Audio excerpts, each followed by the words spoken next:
나서 행정명령 내리는 것은 아직 보류하겠다 하고 기사가 난 것을 보았어요. 다행이면서도 한 가지 우려가 되는 것은 목회자들이 어찌 보면 대한민국 대표성을 띈 분들도 아닌데도 그분들이 어떻게 하겠다라고 하는 어떤 단서 조항을 어찌 보면 족쇄와 같은 것을 합의를 했더라고요.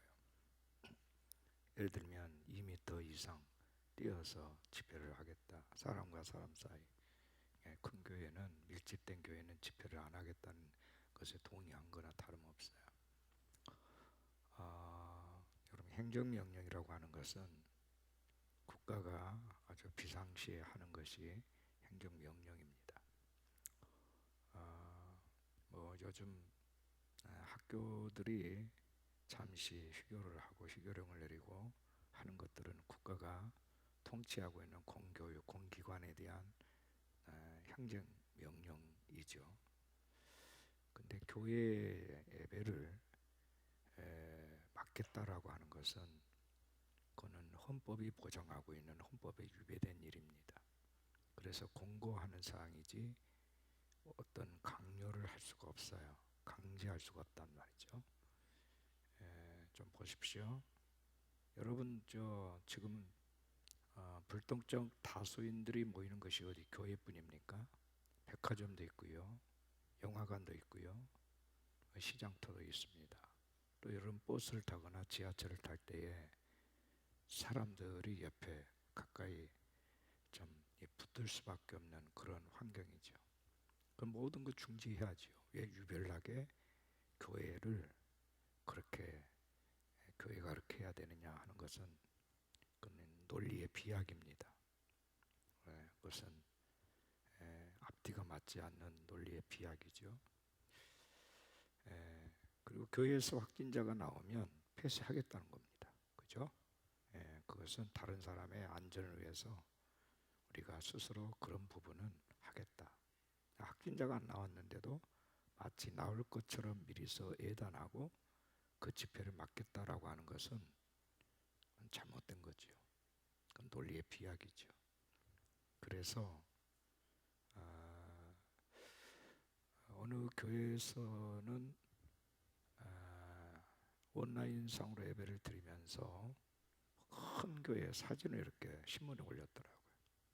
목사라든지 장로들만 띄엄띄엄 앉아가지고 큰 대예배당에 그분들만 마스크 쓰고 예배 드리는 모습을 딱 신문지상에 올려놨더라고요. 여러분, 예배의 자리에 목사와 장로만 있어야 되겠습니까? 원하는 사람은 누구나 올 수 있는 것이 예배당이에요. 할렐루야. 그건 목사가 막는 일이 아니에요. 그러니까 신앙은 자유이니까 난 집에서 예배 드려야 되겠다. 괜찮아요. 그건 자유입니다. 그렇게 하시면 돼요. 나는 성전에 가서 예배해야 되겠다. 막을 수 없어요. 아멘이십니까? 막을 수 없는 거예요. 막아서는 안 되는 거예요. 목사는 하나님의 로부터 부름을 받은 종이지 하나님은 아니에요.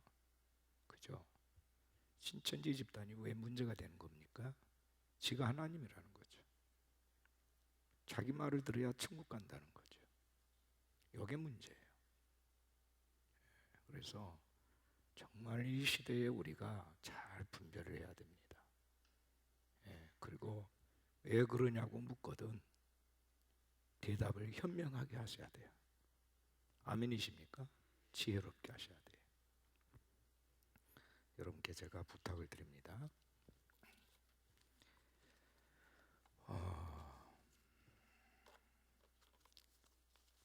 이 게더링도 마찬가지 온라인상으로 예배를 드리지만 그러나 100명 정도는 국내에 예배자들이 모여서 예배를 할 겁니다. 누가 막겠어요? 모든 위험을 감수하고 온다는데, 그죠? 막을 자가 없는 겁니다. 주님 외에는 막을 자가 없는 거죠. 자, 예물 올려드리겠습니다. 35년 동안 주님 주실 직장에서 근무를 마치고 주님의 은혜로 명예퇴직을 하게 되었습니다. 모든 영광과 기쁨 하나님께 돌리며 남은 삶의 여정을 주님의 뜻을 따라 주님과 동행하게 하소서. 모 집사님 임명으로 해달라고 그랬어요. 4천만 원 드렸습니다. 35년의 직장 근무를 마치고 명예퇴직을 하신 분이 남은 여세 모든 영광과 기쁨을 하나님께 돌리고 남은 삶의 여정을 주님의 뜻을 따라 주님과 동행하게 해달라고. 아멘. 하나님께 영광 돌립니다. 하나님께 올려드린 박수입니다. 포도원 실버복지센터 씨앗임을 33번째 10만원 무명으로 했습니다. 11조 건축원금 정창수 한경옥 집사님 드렸습니다. 11조 건축원금 정준영 청년 드렸고요. 11조 건축원금 정은주 청년 드렸습니다. 북한가족 사랑금 백주성 목사, 선경금 나일산 장로, 북한가족 사랑금 박요한 청년, 북한 우상이 무너지고 예배 초소가 지어지길 바라며 씨앗임을 드립니다. 윤종숙 집사님. 게더링 도서 구입 봉헌합니다. 주님, 코로나 전염병으로 현장에서 각 조서에서 고생하는 이들이 많습니다. 의료진과 봉사하시는 이들을 위해 주님께서 끝까지 함께 하시기 원합니다. 무명으로 집사님 부부가 도서 예물을 드렸습니다. 10만 원. 주님 감사합니다. 새 차를 주시어 감사합니다. 가는 곳마다 함께 하시고 안전하게 운행하게 하시옵소서. 정은주 청년이 새 차를 주신 하나님께 감사하며 예물 드렸습니다.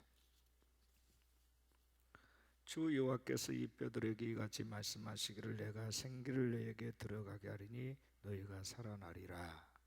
에스겔 37장 5절. 생명의 주관자이신 하나님, 이성출 장로님 살려주세요. 아멘. 이성출 장로님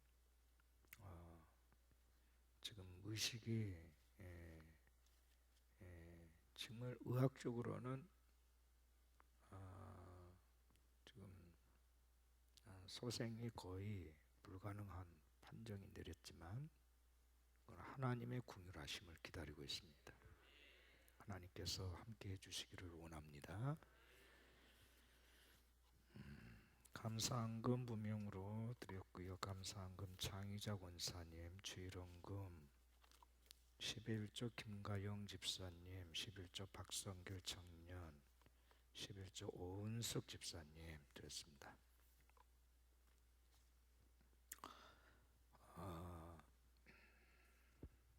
기도하시겠습니다. 존귀하신 아버지 은혜와 사랑을 감사합니다.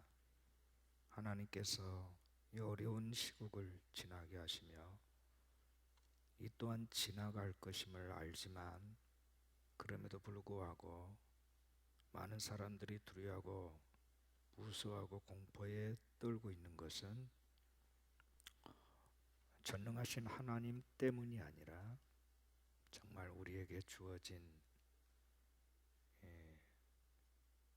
이 전염병으로 인해서 또 이것이 우리를 공격하고 우리의 생명을 해치지 않을까라고 하는 두려움에서 또 내 사랑 가족을 잃을까 하는 두려움에서 우리가 떨고 있습니다. 거룩하신 아버지 하나님, 생명의 주인 되신 여호와께서 함께 하셔서 다시 한번 우리 믿음의 사람들이 하나님 앞에서 나는 누구인가를 다시 한번 깊이 점검하는 계기가 되게 하여 주시고 우리의 믿음이 더 견고해지는 귀한 여정으로 이끌어 주시옵소서. 살아계신 아버지를 더 분명히 알게 하시고 그 하나님의 그늘 아래 들어가게 하시고 하나님이 안정케 하시는 쉼을 갖게 하시고 질고와 어둠의 영과 싸우기는 저희들 되게 하여 주시옵소서. 이런 환난을 통해서 나라를 흔들고 우리의 가정과 경제와 이 땅을 흔드는 이유를 알게 하여 주시어서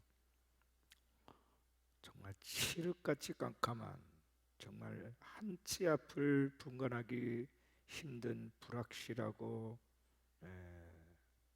어둠이 가득한 세상이지만, 그럼에도 불구하고 이 땅에 빛으로 오신 예수님을 다시 한번 뚜렷하게 보게 하여 주시고 우리 주님의 영광을 보게 하여 주시옵소서. 빛 가운데 거하신 예수님께서 지금 이 상황을 어떻게 엮어가시고 또한 치유해 가신가를 보게 하여 주시고, 이 땅에 자신이 전능자처럼 행세하면서 살아왔던 이들이 다시 한번 교만의 뿌리 꺾어지고 하나님 앞에 겸손하게 엎드리는 시간들이 되어지도록 축복하여 주시기를 원합니다. 느부갓네살 바벨론 왕이 스스로 교만하고 자기의 통치력을 온 천하에 자랑하고 자기 의를 내세울 때 하나님께서는 7년 동안 그에게 짐승의 영을 불어넣어서 소처럼 풀을 뜯어먹게 하고, 고통 끝에 이 모든 것들이 전능하신 하나님의 손에 의해서, 주권에 의해서 통치되어진다는 사실을 깨달았던 것처럼 정말 우리도 어찌할 수 없는 이 현재의 상황 속에서 다시 한번 우리가 영 안에서 하나님을 주목하는 시간들이 되게 하여 주시옵시고, 하나님의 메시지를 청취하고 하나님의 때를 지나가면서 정말 이 시대에 우리가 어떻게 응답해야 될 것과 교회와 대한민국과 우리 사회가 하나님 앞에 어떻게 해야 되는가를 분명히 알고 하나님 앞에 순응한 자들이 되게 하여 주시옵소서. 귀한 예물을 주님께 올려드립니다. 11조 감사헌금, 일천번제, 전도 헌금, 북한 가족 사랑 헌금을 드립니다. 저들의 예물을 연락해 주시기를 원합니다. 이성철 장로님을 살려달라고 온 가족과 교우들이 기도하고 있습니다. 아버지 하나님, 생기야 들어가라고 말씀하여 주시옵소서. 그에게 다시 한번 은혜를 베푸사 아버지께 영광 돌릴 수 있는 기회를 허락하여 주시옵소서. 그러고 가신 아버지, 게더링 도서 예물을 드린 리가 있습니다. 정창수 한경욱 집사님이 드렸습니다. 주께서 함께 하시고 주의 은혜와 능력과 권세로 도와여 주옵소서. 또한 문덕순 집사님이 도서 구입을 위해서 130만 원 예물을 올려드렸습니다. 회갑 기념으로 올렸답니다. 주님 함께하여 주시고, 딸 이효라가 용돈을 모아서 어머니 회갑세라고 주신 돈을 가지고 주의 복음을 위해서 쓰여지기를 원하는 마음으로 사랑하는 어머니 문덕순 집사님이 주님께 올려드립니다. 그 귀한 마음을 연락하여 주시고 이 책자를 통해서 많은 영혼들이 하나님을 예배하는 자가 되게 하시고 하나님의 나라를 보는 자들이 되게 하여 주시옵소서. 북한의 우상이 무너지고 예배 조서가 지어기를 바라는 시아대물 윤정숙 집사님이 드렸습니다. 북한의 무너진 재단을 수축하여 주시옵소서. 보던 실버 복지센터를 위해서 매 시간 드리는 예물이 있습니다. 사랑하는 권사님을 축복하여 주시옵소서. 모 집사님이 35년간 주님 주신 직장에서 근무를 마치고 하나님의 은혜로 명예퇴직하게 된 것을 감사하고 남은 여생을 주님 따라 주님과 동행하기를 원하는 마음으로 큰 예물을 드렸습니다. 주님께서 함께하여 주시고 사랑하는 딸을 축복하여 주시며 이제부터의 또 하나의 삶이 정말 지금까지 살아온 날보다도 100배, 1000배 귀한 삶이 되어지도록 부으시고 축복하시고 구별하여 주시옵소서. 주 예수님의 이름으로 축복합니다. 아멘. 아멘. 오늘 제가 예배 전에 문덕순 집사님께서 교회 구자로 이렇게 130만 원 책자 구입 헌금을 올렸다는 메시지를 제게 보내와서 제가 오늘 기도 중에 올려드린 겁니다. 감사하고요. 문덕순 집사님 회갑을 축하하고 축복합니다. 아멘. 우리 박수 한번 쳐드리시죠. 어디 계신가요, 문덕순 집사님? 손 한번 살짝.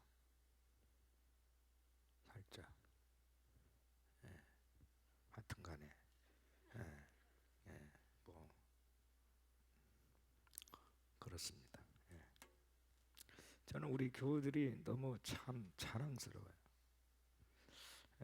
너무 감사하고요. 하나님의 뜻대로 살려고 이렇게 마치 재물처럼 몸부림을 치는 모습들을 보면서 오히려 제가 많이 배우고요, 부끄러움을 느낍니다. 정말 목사보다 더 훌륭한 믿음을 가진 분들이 많으세요. 정말 존경합니다. 자, 요한계시록 19장 11절에서 16절입니다. 자, 우리 다 같이 일어나셔서 11절에서 16절 다 같이 교독하겠습니다. 또 내가 하늘이 열린 것을 보니 보라, 백마와 그것을 탄 자가 있으니 그 이름은 충신과 진실이라. 그가 공의로 심판하며 싸우더라.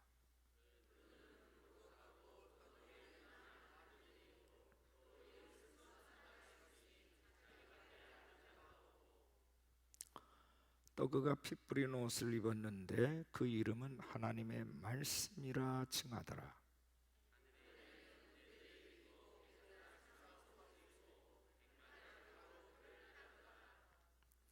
그의 입에서 예리한 검이 나오니 그것으로 만국을 치겠고 친히 그들을 철장으로 다스리며 또 친히 하나님 곧 전능하신 이의 맹렬한 진노의 포도주 틀을 밟겠고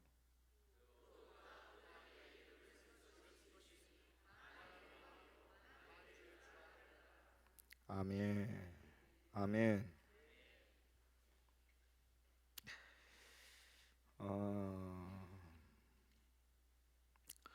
오늘 말씀 중에 15절 말씀을 다시 한번 주목하십시오. 15절 말씀 15절과 16절 다시 한번 우리 같이 한번 읽어보실까요? 시작. 그의 입에서 예리한 검이 나오니 그것으로 만국을 치겠고 친히 그들을 철장으로 다스리며 또 친히 하나님 곧 전능하신 이의 맹렬한 진노의 포도주 틀을 밟겠고 그 옷과 그 다리에 이름을 쓴 것이 있으니 만왕의 왕이요 만주의 주라 하였더라. 지금 코로나19라고 하는 그 전염병 때문에 전 세계가 아주 공포에 떨고 있습니다. 아주 패닉 상태에 빠져 있어요. 어찌할 바를 모르고 있습니다. 비교적 우리나라는 정확한 검사 내지는 이 통계로 인하여서 좀 많은 부분들이 숫자적으로 점점 더 불어난 것에 대해서 염려는 하고는 있지만 그러나 이 체계에 대해서 이 시스템에 대해서는 아주 투명하게 진행되고 있다라고 하는 것은 다행스러운 일이고 이건 전 세계 의료진이나 전 국가에서 이미 여러분 보도를 통해서 보셨겠지만 다 인정하고 있습니다. 근데 이제 이거를 투명하지 않게 이것을 그냥 대충 덮는 상태 속에서 끝나기를 바라는 많은 나라들이 앞으로 더 큰 걱정이에요, 사실은. 뭐 일본이라든지 뭐 유럽이라든지 미국이라든지 뭐 이런 나라들, 특히 북한 이런 나라. 그래서 어디서 또 어떻게 이것이 불쑥 마치 제2의 수포 전파자 역할을 했던 신천지와 같은 집단적 발병이 나타나게 될지 예측할 수가 없어요. 그래서 이게 더 우리 사회를 꽁꽁 얼어붙게 하고 있는 거고, 이것이 불투명하면 불투명할수록 주변의 사람들에 대해서 우리가 의심하게 되는 또 하나의 심리적인 불안정이 생겨지게 되는 거죠. 걱정스럽습니다.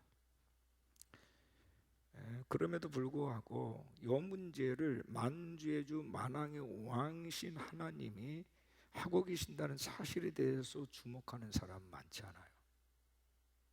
심지어는 교회들까지도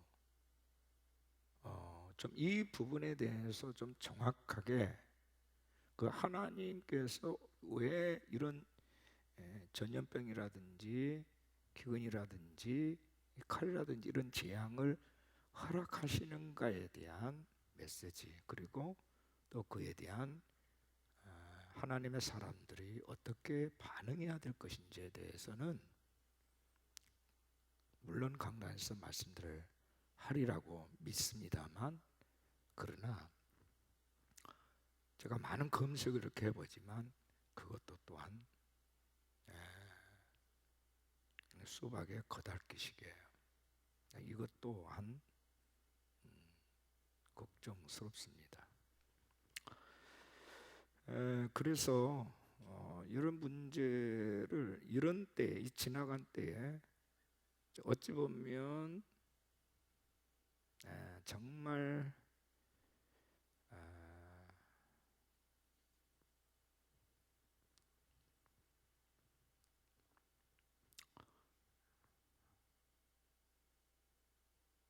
다루기가 애매한 부분일지라도 이런 부분에 대해서 우리가 그냥 지나쳐버릴 문제가 아니고 마치 판도라의 상자를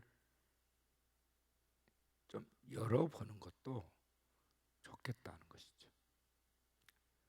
쉬쉬만 하고 있을 것이 아니라 이런 우리의 세태에 대해서 적나라하게 우리가 그것을 진단해보고 파헤쳐보고 또 이 시기를 지날 때에 앞으로 우리가 어떻게 이런 유사한 것들이 왔을 때 대응해야 될 것인가 하는 거예요. 신천지 문제만도 사실 신천지의 그 애국됨과 사위성과 사기 집단의 그 형태들이 이렇게까지 정말 저들이 30만 명의 신도를 자랑할 정도로 이렇게까지 깊이 우리에게 침투해 들었는가, 참 경악할 일이잖아요. 또 유장 단체들, 유장 회사들이 많은데 거기까지는 아직 다 덜 드러나고 있어요. 또 많은 공직자들, 정관계 인사들, 이 사람들 명단 하나도 지금 공개가 안 됐어요. 지금 무서 떠는 사람들 많습니다.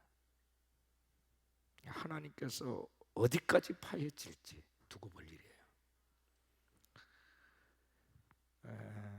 그래서 오늘 15절을 보면 예수님의 입에서 예리한 검이 나온다. 자, 15절 말씀 올려보세요. 예리한 검이 나오니 그것으로 만국을 치겠고, 따라합시다. 그의 입에서 예리한 검이 나오니 그것으로 만국을 치겠고. 자, 말씀의 검으로 만국을 친다는 겁니다. 그들을 철장으로 다스리며 또 친히 하나님과 전능하신 이의 맹렬한 진노의 포도주 틀을 밟겠다. 포도 열매를 갖다가 큰 통에 넣어놓고 막 그냥 장화 신고 들어가서 막 밟으면 막 그냥 포도주가 막 알갱이가 막 터지죠. 터져. 그런 것처럼 하나님께서 밟아버리겠다. 아마 지금 시즌이 바로 이러한 시즌이 아니겠는가 하는 생각을 하게 되는 거죠.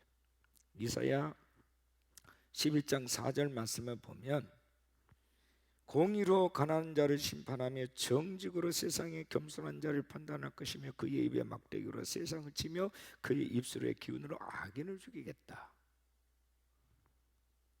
자, 따라합시다. 그 입에 막대기로 세상을 치며, 이 말은 뭐예요? 말씀으로 하겠다 말이에요. 말씀으로. 전염병이 돌고 있지만 실제로는 전염병이 창궐하기 이전에 하나님의 말씀이 있었다고 말해요. 아멘. 하나님 말씀이 있었어요. 그것에 대한 결과물이 지금 이 땅에 전염병으로 혹은 기근으로 혹은 여러 가지 재앙으로 나타난 것들이죠. 그 입술의 기운으로 악인을 죽인다. 데살로니가후서 2장 8절에서 12절에 보면 이렇게 되어 있습니다. 데살로니가후서 2장 8절에서 12절 말씀을 좀 올려보시기를 바랍니다. 그때에 불법한 자가 나타나리니 2장 8절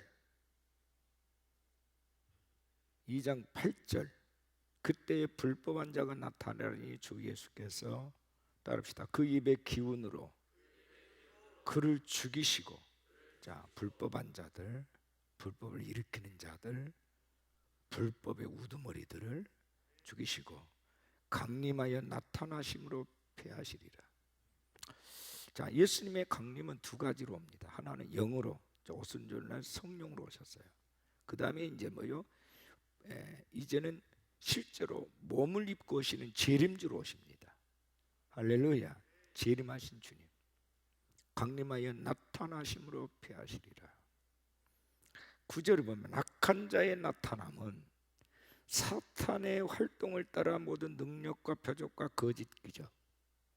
악한 자의 나타남은 굉장히 구체적인데 사탄의 활동으로 말미암아 능력과 표적과 거짓 기적으로 나타난다는 거죠. 그러니까 힘이 있어요. 악한 자들이 권세를 가지고 있습니다. 능력도 행합니다. 그 다음에 10절을 보면 불의의 모든 속임으로, 자, 신천지 집단은 아주 속이는 데 있어서 아주 굉장한 전략을 가지고 있습니다. 그는 모략전도라고 그랬죠. 모략전도. 멸망하는 자들에게 있으리니 이는 그들이 진리의 사랑을 받지 아니하여 구원함을 받지 못함이라. 하나님이 버리는 것 중에, 하나님 심판 중에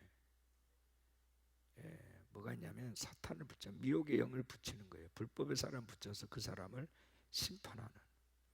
개 중에 정말 그들을 위해서 끊임없는 중보와 정말 많은 사람들의 희생과 섬김으로 인해서 이 개종을 하고 돌아서는, 이 신천지 이단 집단으로 또 돌아서는 사람들이 있어요. 근데 많지는 않아요. 11절에 보면 이러므로 하나님이 미혹의 역사를 그들에게 보내사 거짓 것을 믿게 하신다. 야, 이거 보세요. 이게 심판이에요. 미혹의 역사를 어떤 사람에게 붙여가지고 거짓 것을 믿게 만들어버린대요. 이것이 하나님의 심판 중에 하나예요. 진리를 믿어야 되는데 거짓 것을 믿게 만들어버리는 거예요. 자, 그 다음에 13절 빨리빨리 넘겨요. 주께서 살아신 형제들아 우리가 항상 너에게 관하여 마땅히 하나님께 감사할 것은 하나님이 처음부터 너희를 택하사 성령의 거룩하게 하심과 진리를 믿음으로 구원을 받게 하심이니. 아멘. 너희들 감사해야 될 것은 너희를 하나님 선택해 주신 것, 그 다음에 성령으로 거룩하게 하신 것, 또 진리를 믿게 하신 것, 그래서 구원을 받게 하시는 것. 할렐루야. 이것에 대해서 우리가 감사해야 된다는 거죠. 14절에 보면 이를 위하여 우리의 복음으로 너희를 부르사 우리 주 예수 그리스도의 영광을 얻게 하려 하심이라. 아멘. 자, 사탄의 활동을 따라 모든 능력과 표적과 거짓 기적, 무리의 모든 속임으로 멸망한 자들에게 있다. 9절 10절 말씀 주목하셔야 돼요.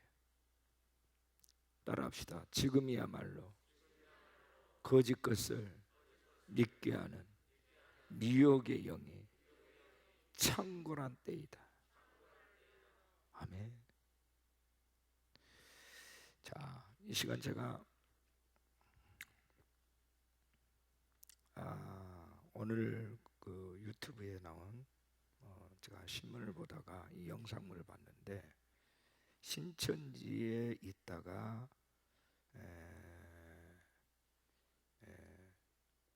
빠져나와서 지금 전도사로서 상담 사역을 하고 있는 어느 한 전도사님에 대한 스토리를 영상물로 한번 보도록 하겠습니다. 한 10분 정도 되니까 잘 보세요. 불 좀 꺼주세요. 제가 신천지 몰래 다니고 있었는데 부모님이 중간에 알아차리셨어요. 사기, 포교, 기자를 사칭하기도 하고 학생을 사칭하기도 하고 나이와 직업, 전공을 다 속여서 그 사람이 가지고 있는 흥미와 취미에 맞게끔 신천지 신도들은 다 이만희 총회장이 영생불사 한다고 믿고 있을 거고요. 이만희 총회장 본인은 안 믿고 있습니다. 저 사람을 그렇게 신뢰하고 기다리고 있는 신천지인들이 안타깝다. 신천지에 빠졌다가 돌아와서 지금은 구리 2단 상담소에서 사역하고 있는 김강림 전도사입니다. 반갑습니다.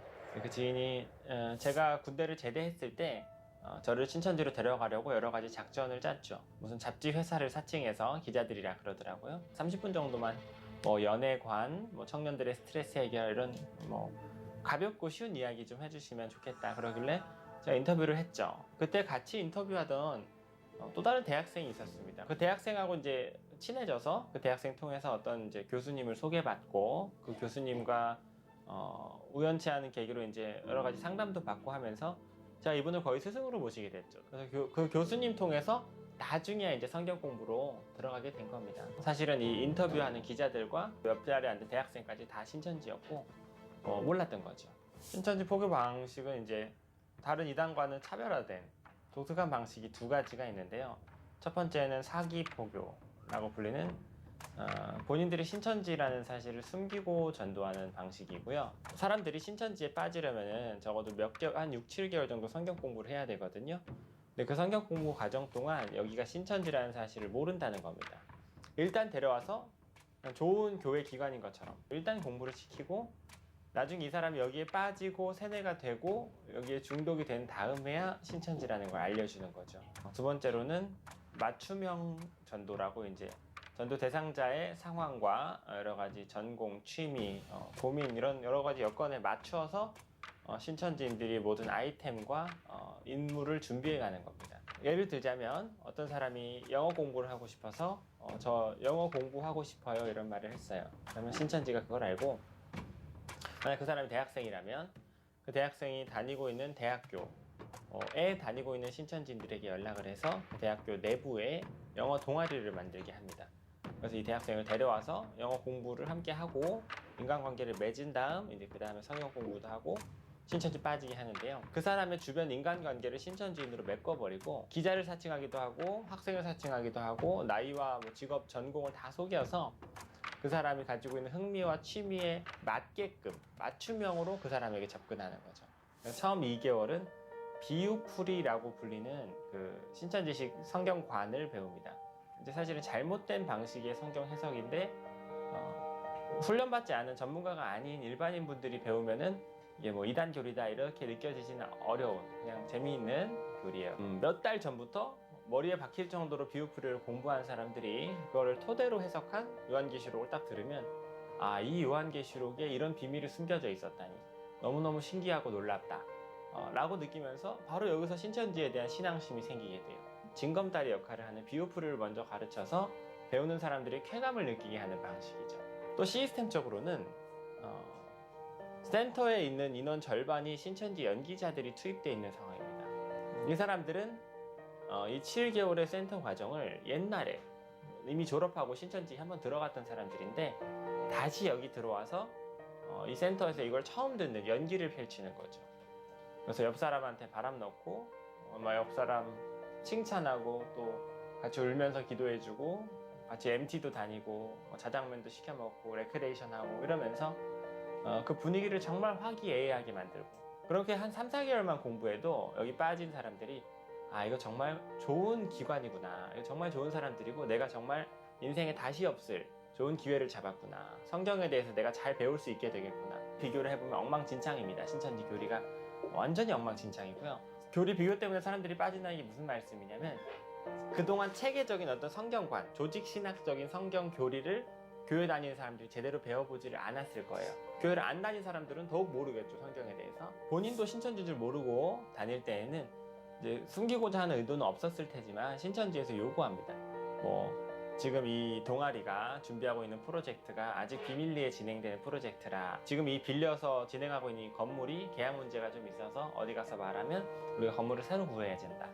지금 이 상담 자료가 이제 개발 중인 거라서 저작권 문제가 있다. 여러 가지 이야기들을 통해서 이 사람들이 어디 가서 이 상담이나 이런 동아리 활동 같은 걸 말하면 본인들이 난처해진다라는 식으로 감정이 호소해서 못 말하게 합니다.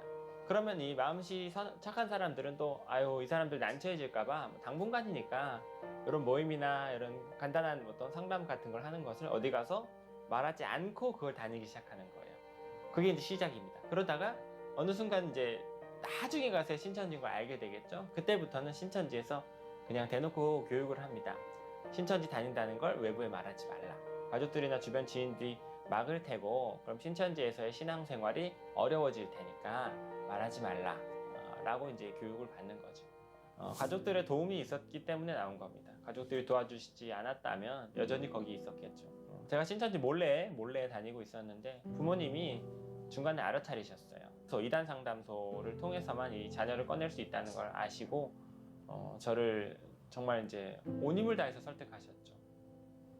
정말 눈물로 설득하셔서 제가 상담을 안 받으려고 버티다가 결국에는 부모님 덕분에 상담을 받았고 상담 받고 치료돼서 이제 신천지를 탈퇴하게 된 거죠.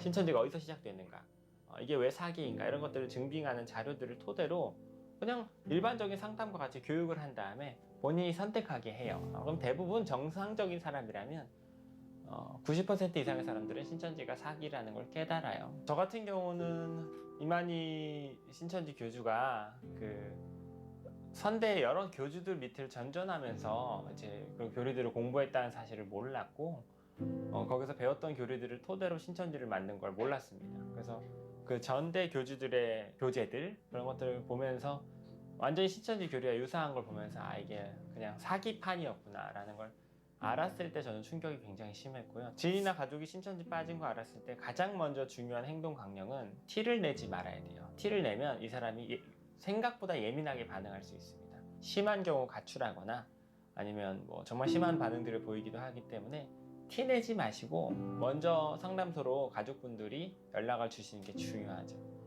안타깝다는 생각이 들었어요.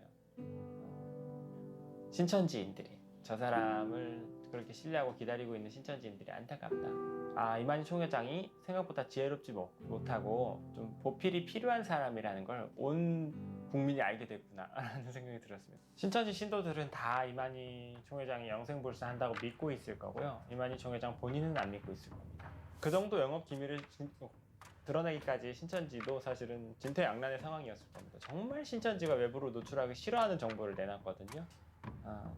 물론 다 공개한 건 아닐 거라고 생각해요. 제 생각에는 위장교회 같은 경우들도 좀 부족하고 무엇보다 신천지 합숙소 같은 것들에 대한 정보도 전혀 없고요.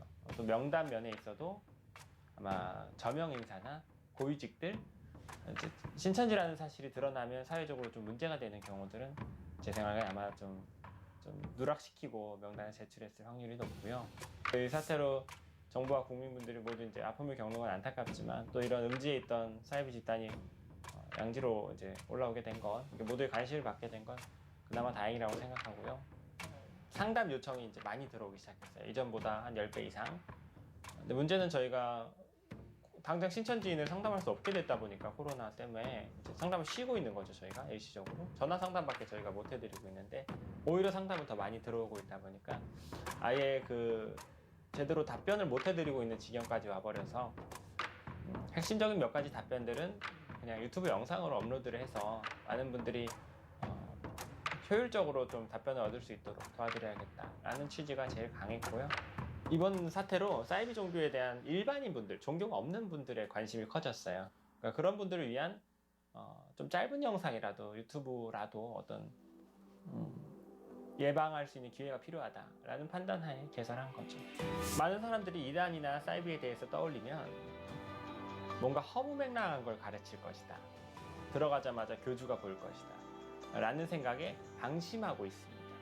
그 사실은 일종의 전염병처럼 돌고 있고 이단 사이비가 점점 그 포섭 전략에 있어서 교묘해지고 전략화되고 있습니다. 신천지도 한 사람에게 팀 단위로 덮쳐든다면 그 일종의 재난일 수 있습니다. 그런 거에 대한 훈련이 이제는 필요한 시대라고 저는 생각해요. 대한민국에만 이단에 빠진 사람이 200만 명인데 매우 위험한 수치고 사실은 한국 사람들이 종교성도 짙고 마음도 순수하고 또 사기도 잘 당한다는 거죠. 또 어떤 사이비 종교에 대한 법적인 제재도 부족하고 그렇기 때문에 이런 사이비가 판치는 시대에 더욱 저희가 관심을 갖고 좀 경각심을 가지고 예방해야 할 때라고 생각합니다.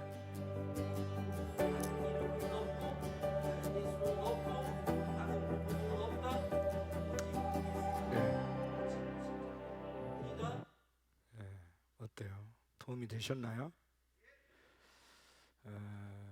여러분들이 막 여기저기 뭐 검색을 하고 뭐 이렇게 관심을 갖다 보면 또 그것도 좀 혼란스러울 수 있을 거예요. 그래서 일단 제가 이것을 오늘 들으면서 제가 검증을 했고 김강림 전도사의 이단 상담소에서 사고 있는 몇 가지를 제가 검색을 했습니다. 그래서 이 영상물은 우리 교회들에게 꼭 보여줘야 되겠다는 생각을 갖게 된 거죠. 저는 뭐 이단 상담에 대해서 전문가가 아니고 저는 설교자이기 때문에 훨씬 이 분야에서는 저분들이 더 뛰어나고 탁월한 많은 그 정보들을 가지고 있기 때문에 정말 이런 좋은 정보 제공은 오히려 우리에게 신앙생활을 건강하게 할 수 있겠다 싶은 그런 생각이 들게 된 거죠. 어쨌든 지금은요, 신천지뿐만 아니라 뭐 여호와의 증이라든지 뭐 안산홍 하나님의 교회라든지 또 박옥수 이런 구원파라든지 이단들이 너무 많아요. 근데 이 사람들이 굉장히 체계화되어 있고 집단화되어 있다는 것입니다. 근데 반해서 교회는 굉장히 체계적이지 못해요. 훈련도 받은 적도 없고요, 교회들이. 그래서 너무 쉽게 무너지고 있다는 거죠. 그래서 그들이 우리가 모방구이 상태에 있을 때 그들이 딱 한 덩어리가 와서 치면 와르르 무너져 버리는 이런 형국이죠. 이 코로나19도 마찬가지입니다. 이게 그동안 계속해서 이런 유사한 것들에 대해서 우리가 학습이 되어졌더라면 이렇게까지 충격이 적었을 수도 있는데 아마 그래서 주변의 많은 나라들은 이 충격파를 국민들에게 좀 적게 가지기 위해서 최대한 굉장히 많은 신경을 쓰고 있는 것 같습니다. 심지어는 언론에까지도 그런 부분에 대해서 굉장히 언론 플레이를 제한시키고 한정시키고 이렇게 하고 있는 것 같이 보여집니다. 그러나 지금 대한민국이 이런 모든 것들을 확 까발리고 하는 모든 것들이 지금 당장에는 우리가 아프고 혼란스럽고 참 충격도가 더 크겠지만 그러나 이것이 나중에는 우리에게 약이 될 수 있겠다 하는 생각을 제가 요즘 갖게 됐어요. 그래서 이마저도 주께서 하신 일이니까 하나님 감사합니다. 그러나 이 백성이 이제 무지함에서 벗어나게 하여 주시고 살아계신 하나님 앞에 분명하게 본인의 신앙 고백을 가질 수 있게 하여 주십시오. 그리고 당황하지 않고 이 모든 것들을 믿음으로 돌파할 수 있는 자들이 되게 해달라고. 그래서 저는 지난주 그 칼럼에서도 신천지 바이러스라고 한 제목으로 좀 글을 썼어요. 여러분들이 어느 때보다도 이런 미혹의 영에 대해서 좀 여러분들이 굉장히 주의를 해야 할 것 같고, 저는 오늘 새벽에 제가 말씀을 전하면서 오늘 새벽 말씀을 혹시 검색을 안 해오신 분이나 새벽 말씀 안 들으신 분은 오늘 새벽 말씀을 다시 유튜브로 들어가서 꼭 검색해 보시기를 부탁을 드려요. 제가 드린 말씀 중에 이런 얘기를 하나님께서 하게 하셨어요. 건전한 신학책에 믿음에 관한 교리 이런 부분에 대해서 우리가 정확한 정보와 지식으로 무장되어 있다 할지라도 내 영이 하나님께 반응하지 아니하면, 현재 반응하지 아니하면 얼마든지 우리도 믿음의 정말 견고한 그 도에서 우리도 언제든지 떠날 수가 있는 것이다 하는 제가 이런 말씀을 드렸습니다. 무슨 얘기냐면 정통적 교회를 다닌다고 해서 그것이 안전한 것은 아니다는 거예요.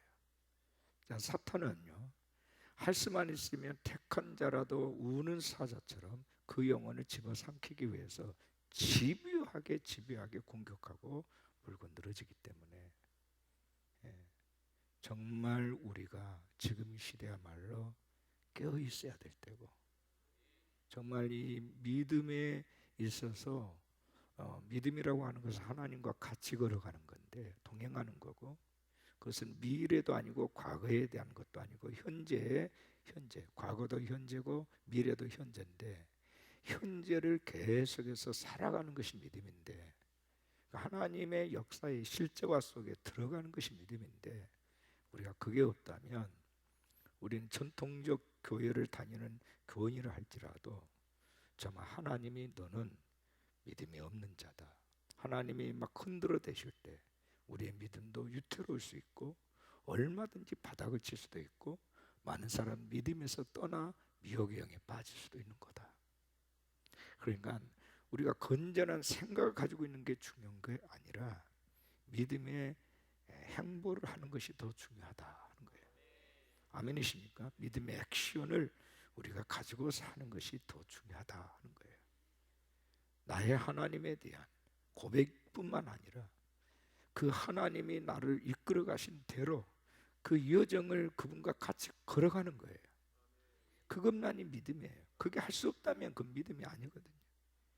그래서 과거에 내가 어떤 사람이었다, 이런 그 자기 의에 취해 가지고 사는 이런 자가 아니라 매일매일 바울이 나는 두렵고 떨림으로 구원을 이룬다, 나는 죄인 중에 죄인이다, 나는 이미 얻었담도 아니다, 이뤘담도 아니라 다만 주 예수께 잡힌 바 된 그것을 잡으려고 쫓아간다, 나는 날마다 죽노라. 이게 믿음의 향로거든요. 그래서 우리에게 늘 그런 긴장감이, 영적인 긴장감이 있어야 되겠다는 겁니다. 아멘이십니까? 그게 없으면 안 돼요. 그래서 이 코로나19 같은 이 코로나 바이러스도 지금 이 전염병이 창궐했다, 이것에 대한 희생자가 있다, 지금 어떤 일들이 지금 우리 사회에서 벌어지고 있다, 어떤 교회는 예배 안 드린다더라, 온라인으로 드린다더라, 이거는 본질이 아니에요. 이건 본질이 아니에요. 이건 주변의 것들이에요. 진짜 본질은 뭐예요? 다니엘이 정말 하나님 앞에 창문을 열어놓고 하나님 앞에 뜻을 정해놓고 기도하는 거, 내 목숨을 걸고 하나님을 수비하는 거예요. 내가 믿는 하나님, 내가 찬양하고 경배하는 하나님을 높여드리는 거예요. 할렐루야. 하나님이 우리의 보호를 받으신 분은 아니지만 독자적으로 그분은 당신의 주권과 통치력으로 일을 하신 분이시지만 결국은 하나님의 모든 일들이 사람들을 통해서 나타나는 것이기 때문에 우리가 비겁해지면 하나님도 비겁한 모습으로 사람들에게 비춰지는 거고, 우리가 담대하게 하나님 높이면 그 하나님의 영광을 받으시게 되는 거거든요. 아멘이십니까? 이게 믿음의 본질이란 말이에요. 우리가 이 변죽을 울리지 말고 진짜 본질 속으로 들어가는 게 굉장히 중요한 것 아니겠습니까? 그분 앞에 엎드려서 진실되게 기도하고, 아버지, 나는 죄인입니다. 오늘 또 주여, 내가 하나님 앞에 이러이런 부분에 대해서 내가 너무 죄송하고 내가 범죄했습니다. 하나님, 나를 좀 도와주십시오. 이게 믿음 아닙니까? 그냥 간헐적으로 한두 번씩 예배 드렸다가 세상에 나가서 하나님 잊어버리고 내 마음대로 사는 거, 그게 아니거든요. 24시간 내가 숨 쉬는 동안 내가 어디서 무엇을 하든지 그분이 내 안에 있고 내가 그분 안에 있는 겁니다. 그러니까 그분을 예배하는 거지요. 예? 여러분 집에서도 떳떳하게 예배 드리면 그것이 여러분의 신앙의 수준은, 그렇게 하세요. 그거 나쁘지 않습니다. 아니, 그리고 내가 지금 굉장히 몸도 편찮고 나이도 많이 들고 내가 건들건들 내가 막 기침도 막 하고 그런데 구태여 내가 성전에 가서 예배 드리겠다고 하면 할 수는 있겠지요. 그러나 옆에 있는 사람들이 나 이런 모습을 보고 좀 불편해하면 안 되겠다 해서 자기가 스스로 자기를 자가격리하는 거, 그러면서 집에서 똑같은 모습을, 마치 바벨론에 멀리 포로로 간 다니엘이 말이요, 비록 물리적으로는 예루살렘하고는 멀리 떨어져 있지만 그러나 마음이 거기에 있는 거예요. 아멘이십니까? 이런 예배라면 하나님이 받으시죠. 얼마나 받으시죠. 그러나 성전에 여러 번 앉아서 예배를 드린다 할지라도 내 마음이 이상한 게 가 있으면 그 사람 예배 실패한 것 아시죠? 내 중심이 어디 있냐 이거죠. 네? 내 중심이 어디 있냐 이거예요. 어디가 있든지 내 중심이 어디 있냐 이거예요. 누가 뭐래도 내 안에 살아계신 하나님, 나를 통치하신 하나님, 아멘. 그러잖아요. 또 그러다가 좀 내 상황이 또 나아지면 또 교회 와서 예배를 드려도 되는 것이고, 안 그래요? 저는 여러분들이요, 여기서 예배 드리거나 가정 예배 드리거나 전혀 문제될 것이 없고 여러분을 정죄하고 싶은 마음이 없어요. 지금 제가 나타나고 있는 어떤 보이는 현상의 문제를 얘기하는 게 아니에요. 우리 믿음의 근간, 믿음의 본질을 잃어버리지 말자는 거예요. 그분을 떠나지 말자는 거예요. 우리가 어느 공간에 있든지 그분을 떠나지 말자 말이에요. 그분을 높여드리자 그 말이에요. 그러지 않습니까? 참 이런 그 김강림 전도사와 같은 이런 귀한 사역자들이 많아요. 이런 사역자들이 제가 유튜브 검색을 해보니까 귀한 분들이 많으세요. 정말 하나님께서 다 지금은 신천지가 지금 벗겨지는 게 지금 지극히 일부지요. 저 안에는 무슨 것들이 있습니다. 회사들도 있고요, 익명의 위장된 회사들 많은 회사들이 있어요. 이거 정관계 인사들이 그 회사하고 관련돼 가지고 막 집회 가가지고 막 그냥 뭣도 하고 막 축사도 하고 이런 영상물들이 돌아다니잖아요. 그래서 막 그 사람들도 또 네티즌들이 막 그냥 계속해서 댓글 달아가지고 막 너도 신천지하고 너도 야반 인물이지 하면서 막 지저대고 막 그러지 않습니까? 난상 토론들이 일어나고 있어요. 그러나 저는 그렇다고 해서 그 사람들이 전부 신천지냐? 그건 아니라고 보거든요. 자기도 모르는 사이에 유장 집단인지도 모르고 그냥 끼어서 그냥 묻어서 들어갈 수도 있고 그럴 수도 있는 거죠. 그러나 중요한 것은 오늘이라는 이 날에 저와 여러분이 내가 지금 잘못 살았다 싶으면 빨리 돌아와야 돼요. 아멘이십니까? 거기서 뜸들이면 늦어요. 회개는 빠를수록 좋아요. 그리고 이러한 많은 바람들을 통해서 내 신앙의 정체성에 대해서 좀 분명하게 좀 재해석을 하고 확립할 필요가 있어요. 내가 지금 어떻게 신앙생활, 내가 너무 막무가내로, 내가 너무 대안 없이 내가 살아왔구나 하는 부분에 대해서 좀 좀 디테일하게 조금 점검을 해볼 필요가 있어요. 그래야 이보다 더 큰 환란이 왔을 때 그때에 우리가 당황하지 아니하고 믿음으로 돌파할 수 있게 되는 거예요. 믿으십니까? 저는 우리 여러분들이 정말 이 시대에 하나님의 나라를 일궈내는 거룩한 모판이 되시기를 축복합니다. 거룩한 구루트기가 되셨으면 좋겠어요. 저도 요즘 드리는 기도는 매일 드리는 기도는 이거 빼놓지 않고 드리는 기도입니다.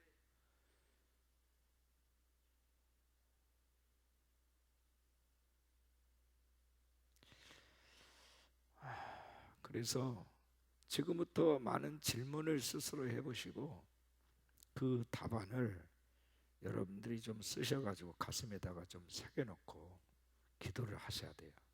아멘. 주여, 그날이 왔을 때 내가 당황하지 않게 하여 주시고 마치 용수철을 눌렸다가 나왔을 때 탁 튀듯이 반사적으로 내가 주저함이 없이 거침없이 하나님의 사람으로